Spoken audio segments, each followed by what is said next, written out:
အရှင်ဖယားတစ်တော်တွေပဲလိုက်ကြည့်နေတာလားဖယားကြည့်လို့တွေ့တာလေပရိယတ္တိသာသနာပရိပတ်တိသာသနာပရိဝေဒသာသနာလေးတော့လုပ်ပါအောင်တဲ့ဦးသင်းကမနက်9 နာရီထိုးပြီဆိုရင်ဖယားဝတ်တက်ပါတယ်ပြီးတဲ့အခါမှာကမ္မထမ်းအားထုတ်ပါတယ်ဖယားဝတ်တက်ကမ္မထမ်းအားထုတ်ပြီးပြီဆိုရင်တပြည့်စည်းလဲ၍ဖယားဝေယဝတ်စလုပ်ပါတယ်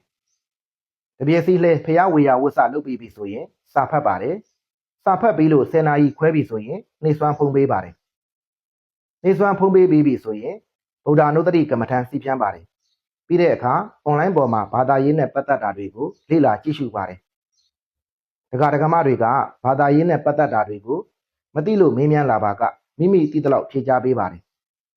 ညနေပိုင်းရောက်ပြီဆိုရင်တပြည့်စည်းလှဲ၍ကျောင်းတန်ရှင်းရေးလုပ်ပါတယ်ညပိုင်းရောက်ပြီဆိုရင်ဖျားရှိခိုး၍မေတ္တာကမ္မထမ်းစီဖြန်းပါတယ်အဲ့ဒါဦးဇင်းရဲ့တနေ့တာအလုပ်ပါနော်အဲ့ဒါတွေကိုဦးဇင်းကအွန်လိုင်းပေါ်မှာချမပြတဲ့အခါကျတော့ဘယ်သူမှမသိကြဘူးချပြစရာလည်းမလိုဘူးလေကိုလုပ်တဲ့အလုပ်ကိုကိုသိနေဖို့ပဲလိုတယ်ဟုတ်တယ်မလား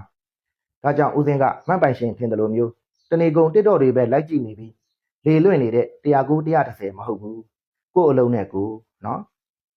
နောက်ပြီးပရိယတ္တိပရိပတ်တိပရိဝေဒဆိုတာကိုလည်းပြောပါအောင်မယ်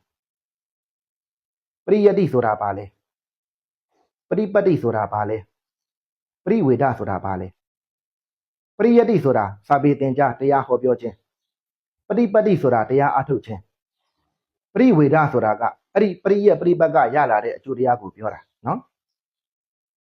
အခုဦးစင်းအွန်လိုင်းပေါ်မှာဘာသာရေးနဲ့ပတ်သက်ပြီးတော့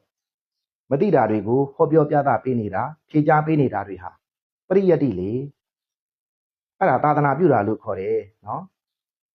ပရိယတ္တိပရိပတ်တိပရိဝေဒလုပ်နေတဲ့ဘုန်းကြီးတစ်ပါးကိုပရိယပရိပတ်ပရိဝေဒလုပ်ပါအောင်ဆိုတော့ဦးစင်းကဘာပြောရမှာတော့ဒါကြောင့်မန်ပိုင်ရှင်ကိုယ်တိုင်ကိုကပရိယတ္တိပရိပတ်တိပရိဝေဒရဲ့အဓိပ္ပာယ်ကိုမသိဘူးဖြစ်နေတယ်ဦးစင်းကိုပြောခြင်းတယ်ဆိုရင်မန်ပိုင်ရှင်အနေနဲ့အရင်ဆုံးပရိယတ္တိပရိပတ်တိပရိဝေဒရဲ့အဓိပ္ပာယ်ကိုသိအောင်လုပ်ပါလို့ပြောခြင်းပါတယ်နော်ပြီးတော့မှဦးစင်းကိုလာပြီးတော့ပြောပြပါကျေးဇူးတင်ပါတယ်နော်